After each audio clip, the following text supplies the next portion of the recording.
Olá pessoal, aqui é Tárcio Rodrigues e o Café com o Espiritismo de hoje é sobre o livro Parábolas e Ensinos de Jesus, escrito por Cairbar Schutel, quando ele comenta sobre a parábola do fermento, contida nos Evangelhos de Mateus, capítulo 13, versículo 33, e Lucas, capítulo 13, versículos 20 ao 21, quando Jesus diz: O reino dos céus é semelhante ao fermento, que uma mulher tomou e escondeu em 3 medidas de farinha, até ficar toda ela levedada.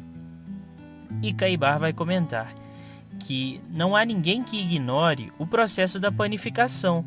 Lança-se um tanto de fermento na massa de farinha, mistura-se e espera-se que fique toda levedada, para o que muito concorre o calor. Aparentemente, quem vê a massa não diz que tem fermento. Entretanto, depois de algumas horas, a própria massa levedada acusa a presença do mesmo.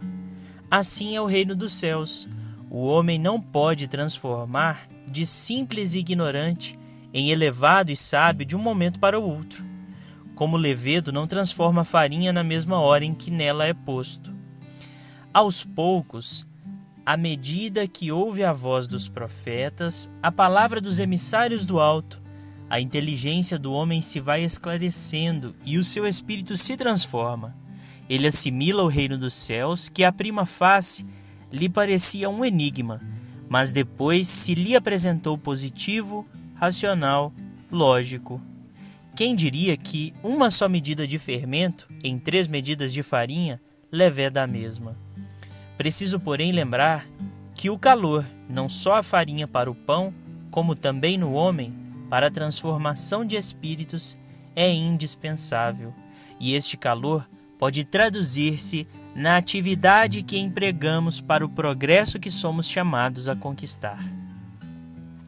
Cairbar sempre nos mostra a lógica e a profundidade que os ensinamentos de Jesus podem ter. Aquele que se apegasse exclusivamente à letra fria não conseguiria captar todo o calor e todo o simbolismo que o espírito da mensagem nos traz. Muito pequena, a parábola do fermento traz um aspecto do reino dos céus, que é o emprego do próprio fermento, enquanto algo que está escondido nessas medidas de farinha, mas que serve para levedar toda a massa, sem dispensar o concurso do tempo e do calor, como nos lembra Cairbar. Este calor que ele nos diz traduzir-se na atividade que empregamos para o progresso que somos chamados a conquistar, certamente é o nosso próprio concurso nas transformações humanas. E ressaltamos nestas 3 medidas de farinha que para nós pode significar as 3 grandes etapas da revelação divina, como bem colocado por Kardec no primeiro capítulo de O Evangelho segundo o Espiritismo, em A Mensagem de um Espírito Israelita, que nos diz: Moisés abriu o caminho, Jesus continuou a obra, o Espiritismo a concluirá. E citamos ainda a colocação de Kardec neste mesmo capítulo, quando ele diz: A lei do Antigo Testamento teve em Moisés a sua personificação, a do Novo Testamento tem-na no Cristo. O Espiritismo é a 3ª revelação da lei de Deus, mas não tem a personificá-la nenhuma individualidade, porque é fruto do ensino dado não por um homem, sim pelos Espíritos, que são as vozes do céu, em todos os pontos da terra, com o concurso de uma multidão inumerável de intermediários.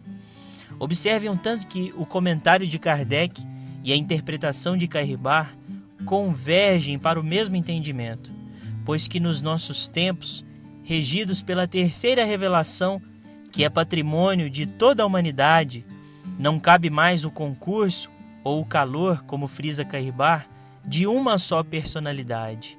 É preciso que a lei seja divulgada e praticada por todos e para todos, mas para que isso se opere, é indispensável que cada qual, dentro das suas atividades pessoais, seja responsável por essa disseminação da mensagem.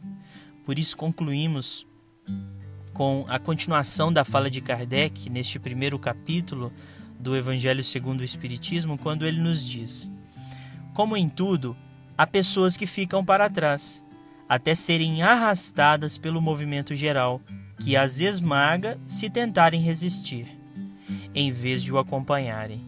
É toda uma revolução que neste momento se opera e trabalha os espíritos. Após uma elaboração que durou mais de 18 séculos, chega ela à sua plena realização e vai marcar uma nova era na vida da humanidade. Fáceis são de prever as consequências. Acarretará para as relações sociais inevitáveis modificações, às quais ninguém terá força para se opor, porque elas estão nos desígnios de Deus e derivam da lei do progresso, que é lei de Deus. Fiquem com Deus e até o próximo episódio do Café com o Espiritismo.